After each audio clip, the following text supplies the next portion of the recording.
This is the new engine that's going in, and all I'm doing is removing this flywheel. These are 3/4, and I'm just using my pneumatic, just zipping those off of there. You definitely want to do this before you put the engine. I mean, this thing's got 100,000 miles on it, but this rear seal is going to definitely have to be replaced. So we're going to go ahead and get this flywheel off here, and I'll show you the next step. Okay, now I've gotten this flywheel off, and this is why that you want to change this. You can see down there at the bottom, this thing is just leaking, completely gone. So 121,000 miles is what this one has, and it's leaking pretty good. So we're going to go ahead and get that out of there. Usually what I'll do, well, I'll just show you here. Okay, now all I've done is started a screw in this thing here, and I've just basically screwed it in, and it hits that ledge. Now you want to keep it in the center just so you don't hit the side of your crank here and mess that up, because that's where your seal rides. So just try to stay in the center. And you can also dig them out, but this is like the easiest way to do it. Just get a screw going in there, and you can see it's pretty much just pulled it all the way off already, just on this one side here. And you just keep going with it there, and we'll just get this whole thing completely off. So we'll follow up here in just a second. Okay, I'm getting ready to put this new one on. I've took a little Scotch-Brite and went around this. The old crank was a little bit rusty, and I went around this as well, just kind of clean this out just a little bit.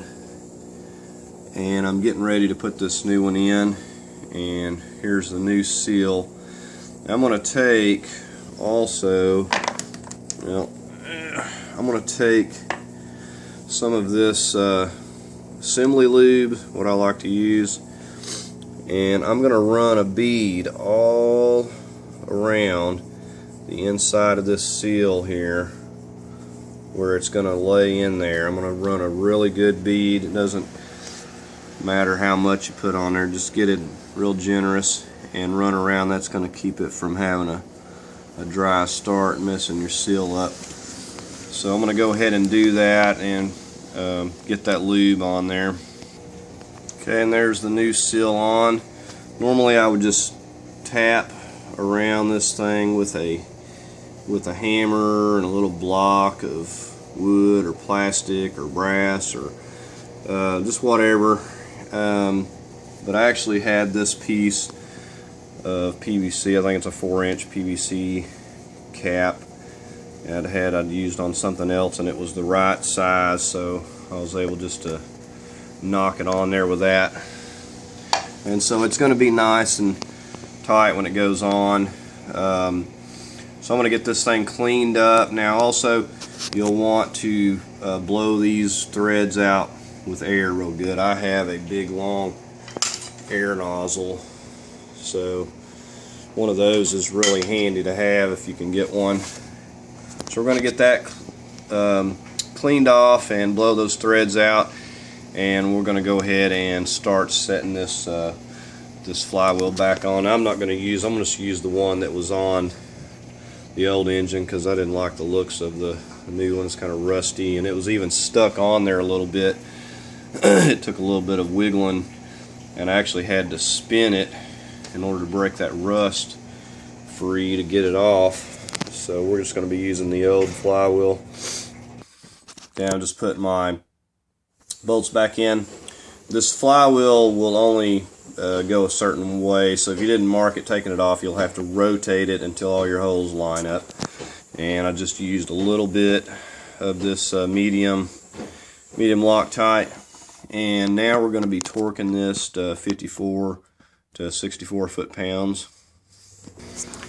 I'm going to be torquing this in a star-shaped pattern. First pass 54 foot-pounds. I've got a 13/16 breakover bar set up here, prevent this from turning while I'm tightening it. And we're just going to go ahead and get it to 54 foot-pounds here first. Alright, and I'm making my final pass at 64 foot-pounds. Okay, the next thing we're going to be doing is putting a torque converter seal in here. Right now I'm just fixing to take this torque converter out. Just get you a pan ready. You may lose a little fluid here, but the rear seal, torque seal, these are two of the must. You definitely want to replace these if you've already went through all the work of getting this engine out. Okay, torque converter out. You just turn it counterclockwise and it just pulls right out. And we're going to be getting that seal, if I can focus in here, right there. We're going to be removing that seal and replacing that. Okay, we just removed that seal, and I used the same method with the screw, except the only difference was I flattened the bottom of that screw out because that was aluminum in there, so we just flattened the bottom of that screw out and just running in there, and just the pressure of tightening it just pulls it off. And we're going to get ready to put this new one on here. Here's the new seal. Just wanted to show you what it looked like. And this orange coated end just goes into where the shaft is, and we're just fixing to put that in. Again, I'm going to use a little bit of lube around this rubber part here. Okay, so we've just installed that seal, and again, you know, it'd be nice to have all of the exact tools you need to put something on, but when you ain't got them, you got to improvise. And I just used a clean piece of 2x4 and my rubber mallet, and all I did was just, you know, start it nice and straight and work my way around, hammer it all the way down flat all the way around. So we've got that in there. We're gonna go ahead and install our torque converter. Okay, and here's your torque converter and what it looks like, and it'll just have fluid all in here. And we're going to go ahead and set it on, and we'll be turning it in a clockwise. Okay, and we've just set the torque converter back into place, and we, like I said, we turned that in a clockwise manner. And you want to make sure that you turn it clockwise several times. It's going to clunk a couple times to set down in there, and it's imperative you make sure that you have it all the way seated down as far as it'll go. It may not be a bad idea just to double check by measuring too. And so like I said, because if you don't have it in there far enough when you put this thing together, there's no way you're not going to be able to get the engine to bolt up to it. You won't be able to push it in, and you'll be taking your engine back out and having to turn it and seat it properly. So make sure that you have it seated properly. Turn it several times and make sure that it goes down in there all the way. Alright, I'm getting ready to pull this crank pulley off of this new engine. I just wanted to show you maybe a little better. You got a little 3-bolt puller, and it's just a cheap set you can get anywhere pretty much. And I've got some M8, some metric bolts, M8 by 1.25 I believe, and you can see they're like a couple inches long or so, and that's all I'm using. You got 3 holes there, and you can get into every one of them and get your puller on there like that. And you want to get this piece right here. You want to get this piece going in here first, and that's all there is to that. And we're just going to get this thing set up again to pull this one off. Okay, and here it is set up, and you can see the puller is centered on the crankshaft there. And I've just kind of barely got these here tightened. The main thing is just to get them in enough where you got enough threads and that it's setting nice and halfway level. We're going to go ahead and start pulling this off. Okay, and looking at the crank seal here, this front one, you can tell it's not in good shape. I'm going to wait on that. I can get to it with it in the vehicle, so we'll just wait on that one. Want to make sure this is a viable engine before I go to putting a whole lot of parts on it. Like I said, for the rear seal and the torque converter, you know, less than 30 bucks for both of those, so it's definitely worthwhile to go ahead and fix those. So I've got everything I need off of the front. I'm just going to double check some things and we'll see about start putting this engine in. I've just been getting ready to prepping this motor to go in. Just wanted to show y'all I had went ahead and cleaned up the surface of where the water pump is, and it had that stuck on paper gasket, so plan on spending quite a bit of time. I spent an hour or more cleaning that off with the scraper and a wire wheel and everything, so get that cleaned up before you put it in. The other thing I decided to go ahead and put a crank seal on the front, and I done it just like I showed you on those others. It was only 10 bucks, so I went ahead and did that. Now, one mistake that I made when changing over this this EGR here, on the old one I had tried, so this is what this looks like, and this is just the EGR tube that runs down to the exhaust manifold on this side. Now I had tried to take mine off my motor because the one on this one was damaged, and I tried to take it loose right here, so don't do that. It will not come loose.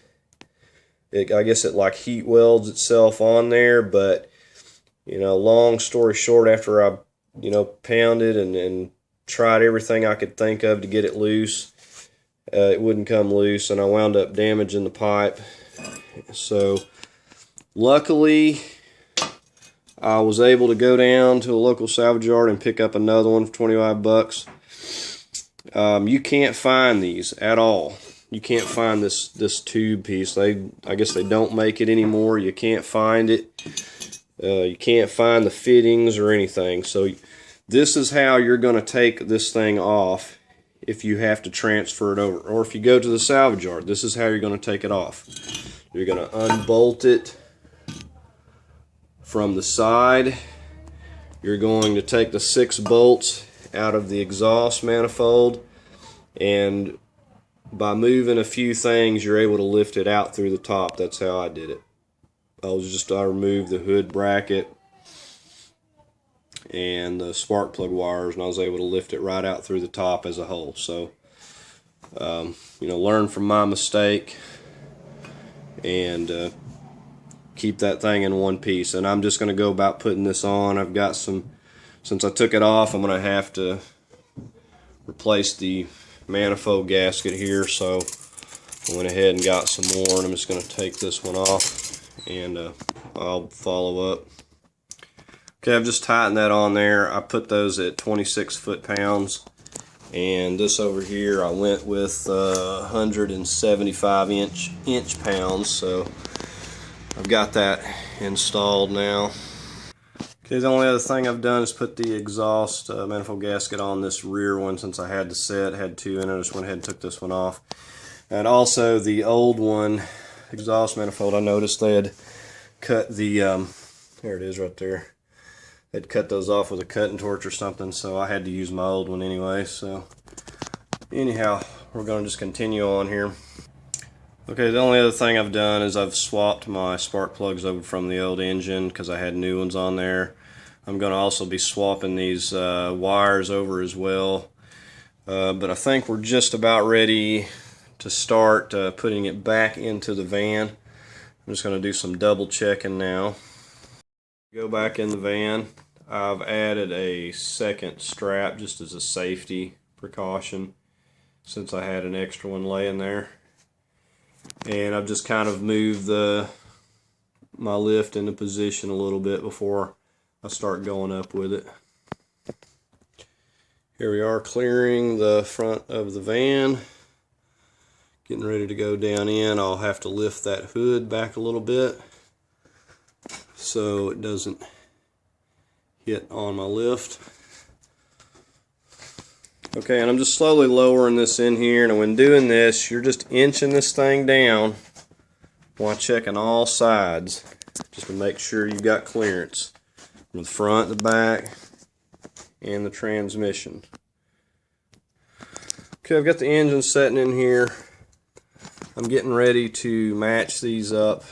I've just got a couple bolts sitting there. Now what you have to do underneath, because this torque converter, remember, had the studs sticking out on it, and you can see that stud right there. You have to rotate it if you have to by hand. If you didn't have the stud right there where the starter's at in the center, you'll have to rotate it, reach in there and rotate it, and you'll get over there and crank your flywheel till you get that hole to match up. Now we're just going to be pushing that back in there over those studs and centering everything up in the torque converter.